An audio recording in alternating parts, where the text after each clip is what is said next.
కర్నూలు జిల్లాలో పవన్ పర్యటనకు సంబంధించి మరిన్ని వివరాలు మా కరెస్పాండెంట్ పులేంద్ర లైవ్ లో అందిస్తారు. పులేంద్ర చెప్పండి, కర్నూలు జిల్లాలో పవన్ పర్యటన షెడ్యూల్ ఏంటి, ఎలా సాగబోతుంది? మమతా మరికొద్ది సేపట్లో జనసేన అధ్యక్షుడు పవన్ కళ్యాణ్ కర్నూలు చేరుకోబోతున్నారు. ప్రత్యేక హెలికాప్టర్లో పవన్ కళ్యాణ్ కర్నూలు చేరుకున్న తర్వాత సి క్యాంపు నుంచి తన జీపీ యాత్ర ప్రారంభించబోతున్నారు. జీపీ యాత్రలో ముఖ్యంగా పవన్ కళ్యాణ్ 4-5 కిలోమీటర్లు పర్యటించి కొండారెడ్డి బుర్జు చేరుకున్న తర్వాత అక్కడ భారీ బహిరంగ సభలో పాల్గొనబోతున్నారు. దీనికి సంబంధించినటువంటి అన్ని ఏర్పాట్లు కూడా పూర్తయ్యాయి. జిల్లా వ్యాప్తంగా ఉన్నటువంటి జన సైనికులందరూ కూడా కొండారెడ్డి బుర్జు ప్రాంతానికి చేరుకోవడం జరుగుతుంది. ముఖ్యంగా మహిళా సమస్యలు, అదేవిధంగా రైతులు ఎదుర్కొంటున్న సమస్యలు, ముఖ్యంగా ముస్లిం మైనార్టీలు ఎదుర్కొన్న సమస్యల మీద పవన్ కళ్యాణ్ ఈ రోడ్ షో నిర్వహిస్తున్నట్టు తెలుస్తోంది. ముఖ్యంగా మొదటగా మహిళలు కొంతమంది ఉన్నారు. జన సైనికులు, జనసేన వీర మహిళా చైర్మన్ రేఖ గారు మనతో ఉన్నారు. మేడం చెప్పండి, ఈ రోజు ఏ అంశాల మీద మాట్లాడబోతున్నారు?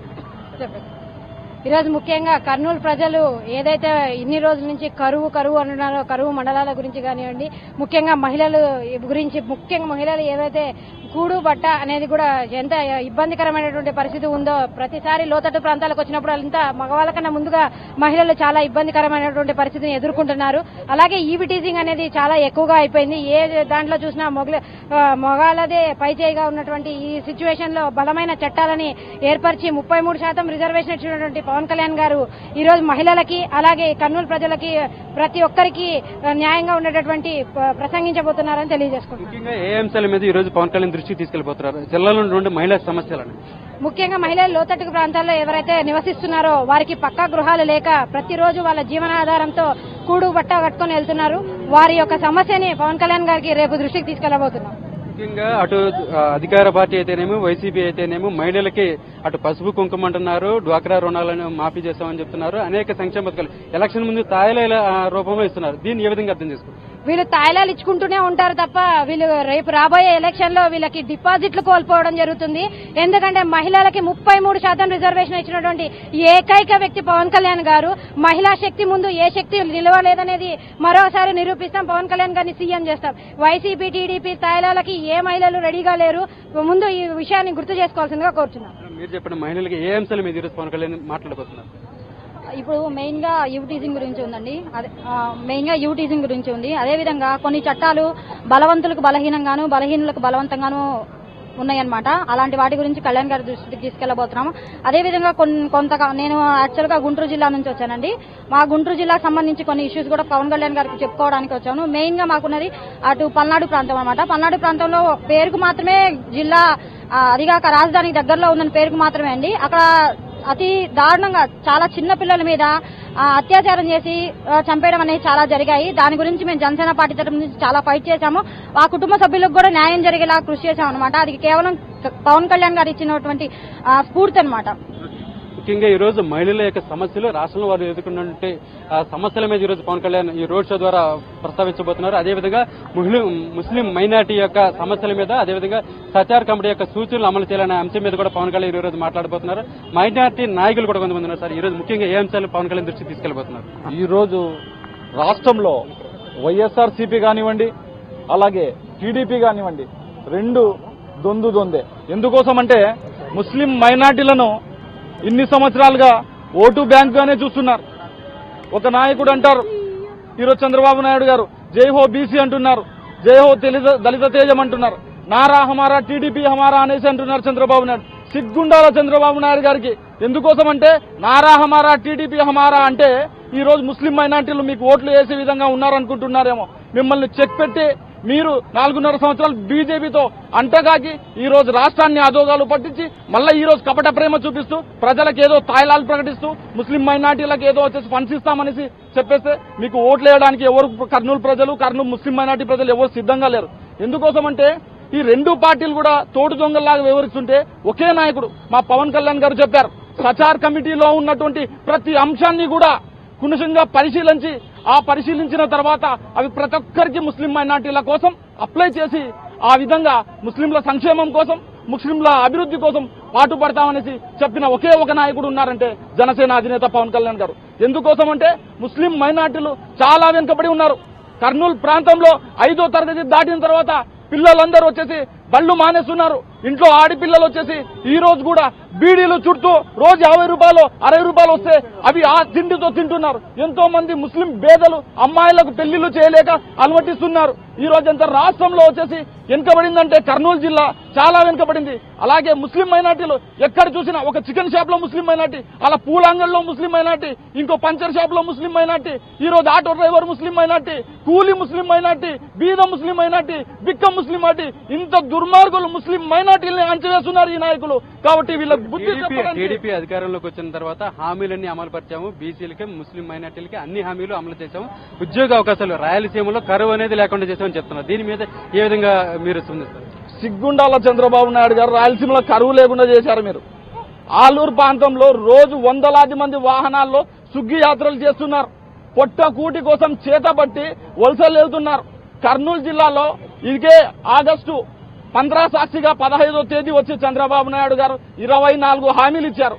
దీనికి ఒక్కదానికి కూడా ఈ రోజు వరకు కూడా అతి లేదు గతి లేదు. ఏం చూపిస్తున్నాడంటే చంద్రబాబు నాయుడు వచ్చేసి చేతులు అరచేతిలో స్వర్గం చూపిస్తాడు. ఏమో చేస్తా అంటాడు, ఏం చేయలేడు. ఏదో వచ్చేసి పసుపు కుంకుమ అనేసి అక్క చెల్లెలకు 10,000 5,000 ఇస్తే వీళ్ళ నోట్లకు ఓట్లు రాలుతాయనుకుంటున్నారు. కానీ రేపు ఖచ్చితంగా వీళ్ళ నోట్లకు మూతి పనులు అయితే ఖచ్చితంగా రాలుతాయి, ఓట్లయితే జనసేన పార్టీకి. రంజాన్ తోఫా ఇలాంటి అనేక కార్యక్రమాలు చేశామని చెప్తున్నారుగా. రంజాన్ తోఫా ఇస్తారు, బక్రీద్ తోఫా ఇస్తారు, అన్ని తోఫాలు ఇస్తారు. చంద్రబాబు నాయుడు ఏమన్నా అబ్బసొత్తా తెచ్చిస్తున్నది, లేకుంటే లోటస్ పనిలో జగన్ ఏమన్నా సొమ్ము తెచ్చిస్తున్నాడా? ఎక్కడిది ఇది? ప్రజల సొమ్ము, ప్రజల సంక్షేమం కోసం పెట్టాల్సిన సొమ్మును ఈ రోజు వచ్చేసి దళారుల చేతుల్లో. మన కర్నూలు జిల్లాలో నీరు చెట్టు కార్యక్రమాలు 100 కోట్ల వేల రూపాయలు అవినీతి జరిగాయి. ఎక్కడ కూడా గుంత దోవకుండా బిల్లు చేసుకున్నారు. తెలుగు తమ్ముళ్ళు ఎంత దోచుకున్నారంటే చాలా దారుణంగా, అతి దారుణంగా దోచుకున్నారు. వీళ్ళకి అందరికీ అసలు సిసలైన మిండడు వస్తున్నాడు, కర్నూలు జిల్లాలో గడ్డ మీద అడుగు పెడుతున్నాడు. వీళ్ళ దుమ్ము దులపడానికి ఈ రోజు సాయంత్రం ఇక్కడ నుండే కొండారెడ్డి బుడుజు సాక్షిగా వీళ్ళ బొమ్మ చూపిస్తామనేసి మేము తెలియజేస్తున్నాం. ముఖ్యంగా 2014 ఎలక్షన్స్ టైంలో ముస్లింలకు అనేక హామీలు ఇవ్వడం జరిగింది ప్రభుత్వం, కానీ తెలుగుదేశం ప్రభుత్వం, కానీ ఒక్కటి కూడా అమలు చేసిన పరిస్థితి కనిపించలేదని చెప్పేసి ముస్లిం యువత రాయలసీమ వ్యాప్తంగా అనేక మంది నిరుద్యోగం బాటపట్టారు. కనీసం వారికి ఉద్యోగ అవకాశాలు కూడా కల్పించిన పరిస్థితి అని చెప్తున్నారు. అదేవిధంగా రాయలసీమను సస్యశ్యామలం చేశామని చెప్తున్నారు. కానీ ఇప్పటికే రాయలసీమలో ఎక్కువ మండలాలు కరువు మండలాలుగానే ప్రకటించడం జరిగింది. అయితే రాయలసీమ కరువు మీద ఈ రోజు మరోసారి పవన్ కళ్యాణ్ ప్రతిస్పందించబోతున్నారు. ముఖ్యంగా రాయలసీమ యువత ఉన్నారు. సార్ చెప్పండి, రాయలసీమలో ఇప్పుడున్న పరిస్థితి మీద పవన్ కళ్యాణ్ ఏ విధంగా స్పందించబోతున్నారు? తప్పకుండా అండి. ఇప్పుడు నేను ఆలూరు నియోజకవర్గం గురించి మాట్లాడతాను. సో నా పేరు వెంకప్ప, సాఫ్ట్వేర్ ఇంజనీర్. దాదాపు నేను ఒక 70 గ్రామాలు తిరిగాను.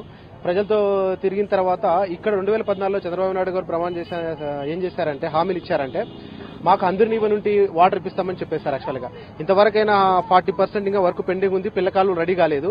కానీ హఠాత్తుగా మాకు కరాంల చెరువుకి వాటర్ తెప్పించామని చెప్పేశారు. సో ఏ యొక్క ప్రవాహ గోడ లేవు, ఒక ప్లాన్ లేదు, పద్ధతి లేదు, వదిలేసాక లాస్ట్ 3 పిల్లలు చనిపోయారు. సో ఇది వాళ్ళు చేసిన దానికి. ఇప్పుడు వేదావతి లిఫ్టింగ్ ఇరిగేషన్ స్కీమ్ కింద దాదాపు 2,000 కోట్లతో అని చెప్పేసి ప్రాజెక్టు వాళ్ళు చేశారు 2014లోనే. ఇప్పుడు 2019లో ఇప్పుడు ఏం చెప్తున్నారంటే ఒకటి శంకుస్థాపన చేస్తాము అని చెప్పేసి అంటున్నారు. యాక్చువల్ గా మీరు నగరడోన్ లాంటి ప్రాజెక్టు 2007లోనే దివంగత మన రాజశేఖర రెడ్డి గారు ఉన్న టైంలో 11 కోట్లతో స్టార్ట్ కావాల్సింది. ఇప్పుడు దాని 70 కోట్లు దాటింది. అలాంటిది వీళ్ళు 2,000 కోట్ల ప్రాజెక్టు శంకుస్థాపన అని చెప్పేసి మభ్య పెడుతున్నారు. వీరు 11 కోట్ల ప్రాజెక్టు 70 కోట్లు చేసినప్పుడు 2,000 కోట్ల ప్రాజెక్టు 30,000 కోట్లు 40,000 కోట్లు చేయడానికి గ్యారెంటీ ఏముంది? ఇది ఒక పద్ధతి అంటూ లేదు. మళ్ళీ అందరూ ఇక్కడున్న కర్నూలు మొత్తం రాజకీయ నాయకులు వచ్చేసి మొత్తం అందరినీ స్టార్ట్ చేసేసారు. యాక్చువల్ గా ఇలా చెప్పుకుంటూ పోతే మనకి ఎన్నో చెరువులు ఉన్నాయి. రాయలసీమలో అసలు కరువు అనేది లేదు, కృష్ణా జిల్లాలన్నీ రాయలసీమతో సస్యశ్యామలం చేసామని చెప్తున్నారు. ఇది నమ్మచ్చా? ఇప్పుడు కర్నూలు అంటే కరువుని రుచి చూపించి లూటి చేశారు. కర్నూలు అంటే ఇప్పుడున్న నాయకులు ఆ విధంగా చేసి పడేశారు. ఎందుకంటే ఏ ఒక్కరికి ఇక్కడ వ్యక్తి భజనలు ఎక్కువ, జనాల వ్యక్తి భజనలు ఎక్కువ. అంటే ఇప్పుడు ఇంతవరకైనా గత 5 నెలలుగా ఉపాధి హామీల పని జరిగితే ఇంతవరకైనా డబ్బులు ఇవ్వలేదు, అంగన్వాడీలకి డబ్బులు ఇవ్వలేదు. కానీ ఇప్పుడు చంద్రన్న మన పసుపు కుంకుమ పథకం మీద డబ్బులు వచ్చినాయంటే ఎలా వస్తాయి? అక్కడ డబ్బులు ఇక్కడ మళ్లించేసి ఇలా ఆఖరికి సెంట్రల్ నుండి వచ్చే డబ్బులు కూడా ఇక్కడ మళ్లించేసి ఇలా చేస్తున్నారు. ఇంకోటి ఇక్కడ ఎంపీటీసీలు కలిస్తే టీడీపీ వాళ్ళైతే వాళ్ళకే అంట, బీసీ కార్పొరేషన్ లోనైతే ఓన్లీ ఒక వర్గం వరకే. అంటే ఇక్కడ కుల వర్గ రాజకీయాలు ఎక్కువ చేసేసారు, ధన రాజకీయాలు ఎక్కువ చేసేసారు. ఓన్లీ ఒక 10% వాళ్ళకే ఈ యొక్క సంక్షేమ పథకాలు చేసేదట్లా చేశారే తప్పు. కానీ నిజంగా చెప్పాలంటే కర్నూలుని అసలుకి ఏ ఒక్క రాజకీయ నాయకుడు కానీ కర్నూలు గురించి అసెంబ్లీలో మాట్లాడిన దాఖలు లేవు అసలుకి. అసలుకి నిల్లు అంటే కంప్లీట్ రాజకీయాల వైఫల్యం అని చెప్పొచ్చు. వీళ్ళకి చంద్రబాబు నాయుడుకి నామం పెడతాడు. పవన్ కళ్యాణ్ రైతుల సమస్యల మీద కూడా మాట్లాడబోతున్నారు. ఏం మాట్లాడుతున్నారు? తప్పకుండా ఇప్పుడు ఆల్రెడీ డేటా అంతా అన్ని నియోజకవర్గాల నుండి, కర్నూలు నుండి గత 5 సంవత్సరాలుగా మీరు చూసుకుంటే వర్షాలు సరిగా లేవు ఇక్కడ. గత 4 సంవత్సరాలుగా మనకు 40% పెట్టుబడి పోతే ఈ సంవత్సరం దాదాపు 70% పెట్టుబడి, అత్యల్ప వర్షపాతం ఇక్కడ మనకు జరిగింది. యాక్చువల్ గా దాదాపు 70% వర్షపాతం మనకు పెట్టుబడులు రావడం లేదు ఈసారి. 5 సంవత్సరాలుగా రైతులు ఎంతో నష్టపోయారు ఈ రోజు యాక్చువల్ గా. సో వాళ్ళు రైతులు రుణమాఫీలు అన్నారు కానీ ఫస్ట్ ఫేజ్, సెకండ్ ఫేజ్ అని ఇంప్లిమెంట్ చేయకుండా వాళ్ళు ఇచ్చిన డబ్బు ఈ రోజు వాళ్ళకి వడ్డీకే కాలేదు యాక్చువల్ గా. ఇంకా అసలు ఎక్కడ మాట్లాడతారు ఇక్కడ? అసలు రైతుల గురించి నిజంగా పట్టించుకున్న రాకలేదు. దాదాపు ఇప్పుడు 50% రైతులు ఆల్రెడీ ఎకరా 2 ఎకరాలు పేదోళ్ళు ఇక్కడ ఎకరా 2 ఎకరాలలో ఆల్రెడీ ఊర్లు వదిలేసి వెళ్ళిపోయారు. సగం చెన్నైకి, బెంగళూరుకి, హైదరాబాద్కి ఇక్కడ ఎన్నో వెళ్ళిపోయారు. ఈ రోజు 5th క్లాస్ నుండి 10th క్లాస్ మధ్యన స్కూల్ వదిలేసి వెళ్ళిపోయారు. ఈ రోజు ఆంధ్రప్రదేశ్ లో ఉన్న అత్యధిక వెనుకబడిన ప్రాంతం స్కూల్ ఎడ్యుకేషన్ పరంగా 5 నుండి 10th తరగతి చూస్తే 49% డ్రాప్ అవుతుంది ఆంధ్రప్రదేశ్ లోనే. మిగతావి 39%, 33% ఉంటే గుంటూరు, తర్వాత మనకు ప్రకాశం, కడప ఇవన్నీ. ఒక కర్నూలు మాత్రం 49% ఉంది. ఇంకో దౌర్భాగ్యం ఏమంటే ఇక్కడ కర్నూలులో లాస్ట్ టైం 2014 ఎలక్షన్ జరిగితే లోకల్ గా ఓన్లీ 58% ఓటర్, రూరల్ ఏరియాలో 75% ఎన్నికలు వేస్తే ఓట్లు వేస్తే ఇక్కడ 58% వస్తుంది. అంటే జనాలు ఇక్కడ ఏంటంటే మనకెందుకులే, మనకు అవసరం లేదు, ఇక్కడ ఎవడో ఎదలు ఉన్నారు. ఇప్పుడు ఏంటంటే సమర్థులు ఇంట్లో కూర్చొని అసమర్థులు రాజ్యం వెళ్తున్నారు. కొన్ని 2 కుటుంబాలే గత దశాబ్దాలుగా పాలిస్తున్నాయి. తప్పకుండా 2019 ఎలక్షన్ తర్వాత పవన్ కళ్యాణ్ గారు పాటు పెట్టిన తర్వాత యువశక్తి అంతా కదిలింది. తప్పకుండా వీళ్ళు యువశక్తిని రాజకీయ శక్తిని మార్చడానికి ఎంతో సమయం లేదు. బట్ ఒకసారి బేస్ అయితే స్ట్రాంగ్ పడింది. తప్పకుండా ప్రజల్లో మాత్రము ఒక భారతదేశం ఇక్కడే కాదు, నా ఆలోచన ప్రకారం భారతదేశంలోనే నూతన రాజకీయాలు సృష్టిస్తారు. ఎందుకంటే అంత యువత ముందుకు వస్తున్నారు కాబట్టి తప్పకుండా యువత ముందుకు వచ్చేసి వాళ్ళ కుటుంబాలని మార్చే చాలు. నేనేమంటున్నా అంటే మీ కుటుంబాలని, మీ కాళ్ళని మారిస్తే తప్పకుండా మార్పు అనేది కంపల్సరీ చేసి చూపించండి.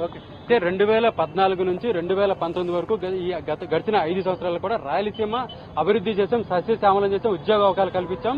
ఇక్కడ అసలు నిరుద్యోగం అనేది లేదు అని చెప్పేసి ప్రభుత్వం చెప్తున్నమాట. కానీ ఇటీవల ప్రకటించినటువంటి కరువు మండలాల్లో అత్యధికంగా రాయలసీమలో ఉన్నాయి. ఇప్పుడు ప్రభుత్వం చెప్తున్న లెక్క ప్రకారం మరి సస్యశ్యామలం అనే మాట ఎక్కడ కనిపిస్తుంది? రైతులు మాత్రం కనీసం గిట్టుబాటు ధర లేదు, పంటలు పండించుకోవడానికి సాగునీరు కూడా అందని పరిస్థితి. అదేవిధంగా ఉద్యోగాలు లేవు. యువత గ్రామాలు వదిలేసి వేరే నగరాలకు, అయితే బెంగళూరు, మద్రాసు, చెన్నై ఇట్లా వేరే ప్రాంతాలు, దూర ప్రాంతాలు వలసలు పోవడం జరుగుతుంది. ఈ సమస్య అన్నిటి మీద ఈ రోజు పవన్ కళ్యాణ్ మరోమారు స్పందించబోతున్నారు. ప్రభుత్వం చెప్తున్నటువంటి అన్ని కూడా అబద్దాలే. కేవలం రైతులకి గాని అటు నిరుద్యోగులకు గాని చేసినటువంటి ఎటువంటి ప్రయోజనకరం లేదు. కనీసం సంక్షేమ పథకాలు కూడా గ్రామంలో ఉన్న యువతకి అందించడం లేదని చెప్పేసి ఇక్కడ యువత కూడా పెద్ద ఎత్తున వాపోతున్న పరిస్థితి కనిపిస్తోంది. జై జనసేన. పులేంద్ర కర్నూలు పర్యటనలో పవన్ ఎవరెవరిని కలిసే అవకాశం ఉంది? పులేంద్ర కర్నూలు పర్యటనలో పవన్ ఎవరెవరిని కలిసే అవకాశం ఉంది? రైతులతో ఈ రోజు బహిరంగ సభ తర్వాత కర్నూలు జిల్లా చెందిన నాయకులతోనూ కార్యకర్తలతోనూ పవన్ కళ్యాణ్ ప్రత్యేకంగా సమావేశం కాబోతున్నారు. పార్టీ అంతర్గత సమావేశం జరగబోతుంది. ఆ తర్వాత రేపు పత్తి రైతులతో పవన్ కళ్యాణ్ సమావేశం కాబోతున్నారు. పత్తి రైతులతో సమావేశమైన తర్వాత దాని మీద ఒక బహిరంగ సభ కూడా పవన్ కళ్యాణ్ పాల్గొనబోతున్నారు. ముఖ్యంగా రైతులకు ఏ విధంగా సమస్యలు ఎదుర్కొంటున్నారో ఆ సమస్యల మీద ఒక జనసేనకు సంబంధించినటువంటి మేనిఫెస్టోను రూపొందించడం జరిగింది. దాని రైతులకు 2019 ఎలక్షన్ లో జనసేన పార్టీ తరఫున ఏ విధమైన హామీలు ఇవ్వాలి, అదేవిధంగా రేపొద్దున జనసేన అధికారంలోకి వస్తే ఎటువంటి చర్యలు తీసుకోబోతున్న దాని మీద ఒక రైతులకు ఒక భరోసా ఇవ్వబోతున్నట్టు తెలుస్తుంది. అదేవిధంగా జిల్లా వ్యాప్తంగా ఉన్నటువంటి అన్ని వర్గాల నాయకులతో పవన్ కళ్యాణ్ ఈ 3 రోజుల పర్యటనలో కలవబోతున్నట్లు మనకు తెలుస్తా ఉంది. అయితే రాజకీయ పరంగా పవన్ పర్యటనకు ఎలాంటి ప్రాధాన్యత ఉండబోతోంది పులేంద్ర? ఇప్పటికే రాజకీయంగా అయితే గత కొన్ని రోజుల నుంచి జిల్లా వాసులు ఎప్పటి నుంచో ఆసక్తిగా ఎదురుచూస్తున్నారు. పవన్ కళ్యాణ్ రాకతో పార్టీ మరింత బలం చేకూరుతుంది. ముఖ్యంగా వలసలు అనేవి మరింత పెరుగుతాయని చెప్పేసి ఇది ఎలక్షన్ దగ్గర పడుతున్న సమయం కావున మరింత పార్టీకి కూడా ఎంతో లబ్ధి చేకూరుతుంది అని చెప్పేసి జన సైనికులు కూడా ఆనందం వ్యక్తం చేస్తున్నారు. దీనితో పార్టీ కూడా స్ట్రాంగ్ గా ఉంటుంది. ఎలక్షన్ దగ్గర పడుతున్న సమయం కావున మిగతా పార్టీల నుంచి కూడా ఆశావాహులు పెద్ద ఎత్తున జనసేనకి రావడం జరిగింది. అదేవిధంగా విద్యావంతులు, నిరుద్యోగులు జనసేన వైపు ఆసక్తి చూపడం జరుగుతుంది.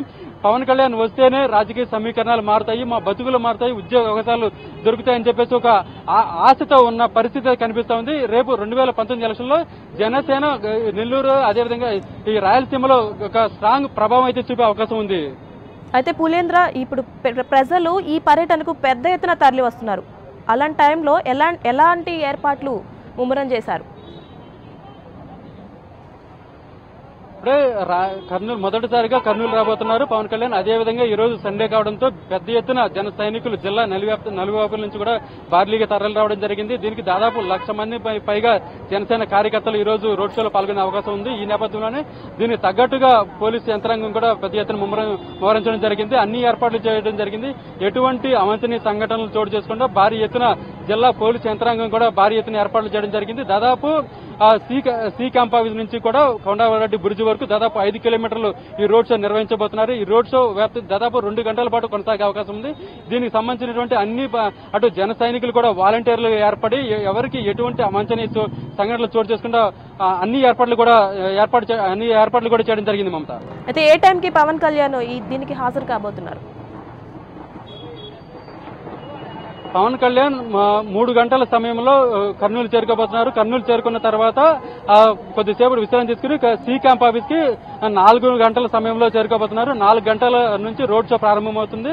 దాదాపు సి క్యాంప్ ఆఫీస్ నుంచి ప్రభుత్వ ఆసుపత్రి మీదుగా కొండారెడ్డి బ్రిడ్జి వరకు దాదాపు 5 కిలోమీటర్లు ఉంటుంది. 5 కిలోమీటర్లు కూడా జన సంద్రోహంతో ఇప్పటికే పవన్ కళ్యాణ్ రాక కోసం జిల్లా నుంచి నలువైపు నుంచి వచ్చిన జన సైనికులు ఆసక్తిగా ఎదురు చూస్తున్నారు. దాదాపు ఈ 5 కిలోమీటర్ల పొడవు కూడా ఒక 2 గంటల సమయం పట్టే అవకాశం ఉంది.